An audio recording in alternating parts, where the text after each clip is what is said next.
Nous allons faire un petit tour à travers l'histoire. Je sais que l'histoire est un petit peu ennuyante, mais les vieillards comme moi aiment se tourner vers le passé seulement pour mesurer la route parcourue afin d'évaluer la distance à parcourir. Nous allons remonter en l'année 2003.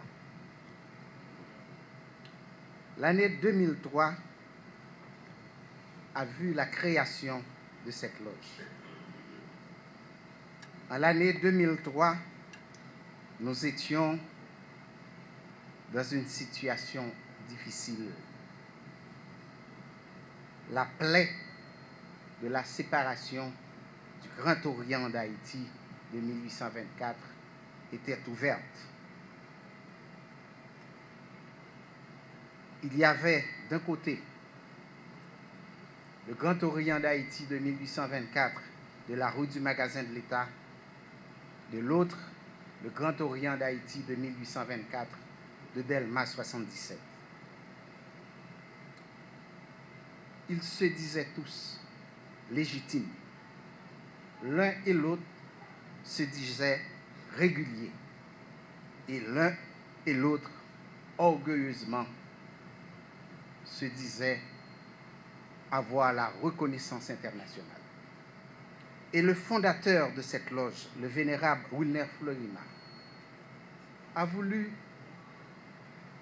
envoyer par la naissance même de cette loge un message à tous les frères maçons haïtiens. Il a voulu leur dire qu'ils sont tous ouvriers dans la construction du temple de Salomon. Qu'à ce titre, ils ont tous pour maître Hiram l'architecte. Et qu'étant fils d'un même père, ils sont donc frères. Il se devait de cesser le massacre, d'arrêter les dégâts. Après 9 ans, grâce à un nouvel initié, grâce à un nouveau venu dans la franc-maçonnerie, qui a servi de catalyseur, ils se sont enfin, après 14 ans de dispute, ils ont enfin accepté de s'asseoir, de discuter. de négocier, de trouver un accord et la réunification a vu le jour.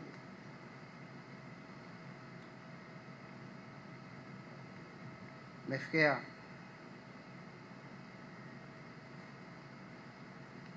cette réunification est nôtre. Et aujourd'hui,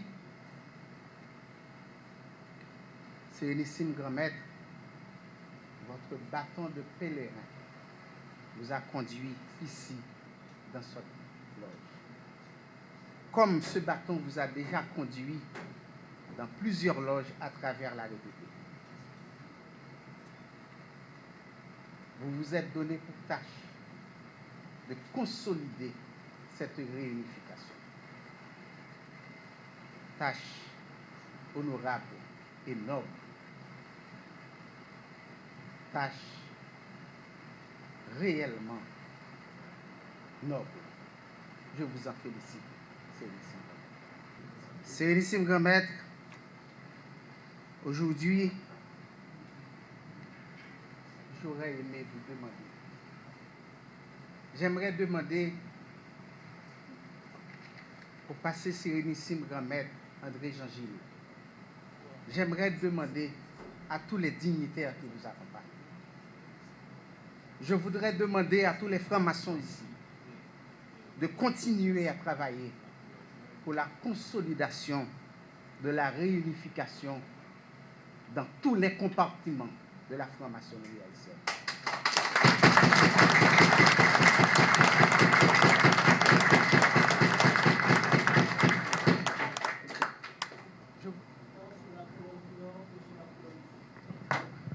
Merci, mes frères.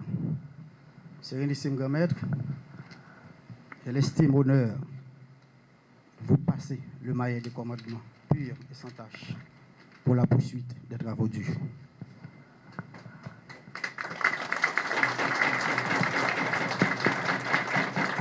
Je viens de vivre avec beaucoup d'émotion les propos de notre estimable frère orateur ce matin. Il a retranché une tranche d'histoire avec tout le symbolisme que cette tranche d'histoire puisse comporter. Il a rappelé les circonstances dans lesquelles cette respectable loge a pris naissance. Circonstances, peut-être dirons-nous, malheureuses, mais circonstances quand même. Je vais tout d'abord vous dire, mes bien-aimés frères, que nous avons consenti des sacrifices, mais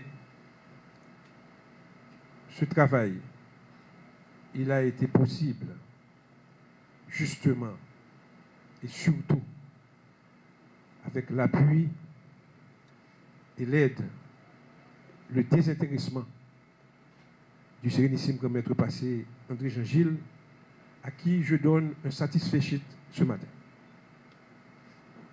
Sérénissime Grand Maître Jean-Gilles, je le ferai à chaque visite et je dirai toujours à tous mes frères de servir de vous comme un modèle. Un modèle, un frère, quand il dit oui, il dit oui. Un frère qui utilise toute la sincérité que son être puisse comporter pour agir. Un frère qui définit la fraternité comme une fraternité d'action et non comme une fraternité de parole. Sérénissime Grand Maître, vous m'avez accompagné à toutes les visites, sauf en cas d'empêchement majeur. Et je sais que vous serez toujours à notre côté. Ceci pour continuer le travail comme nous l'avons commencé. Merci.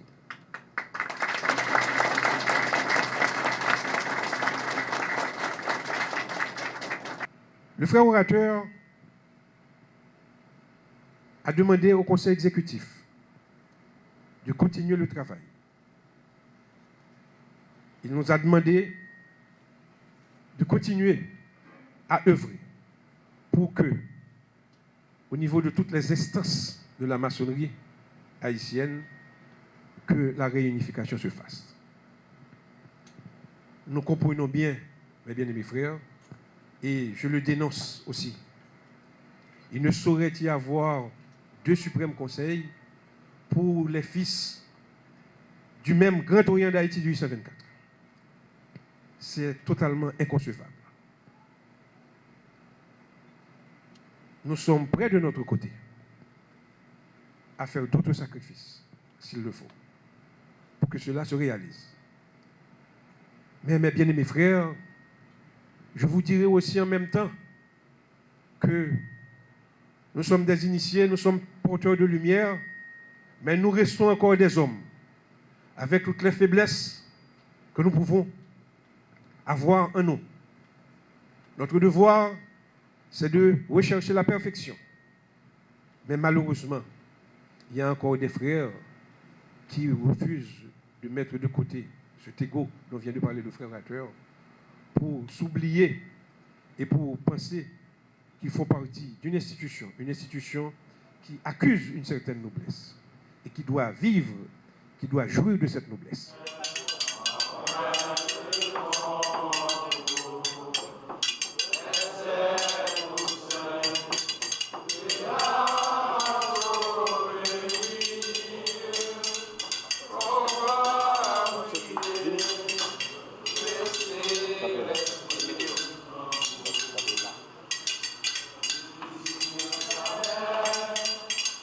Igual me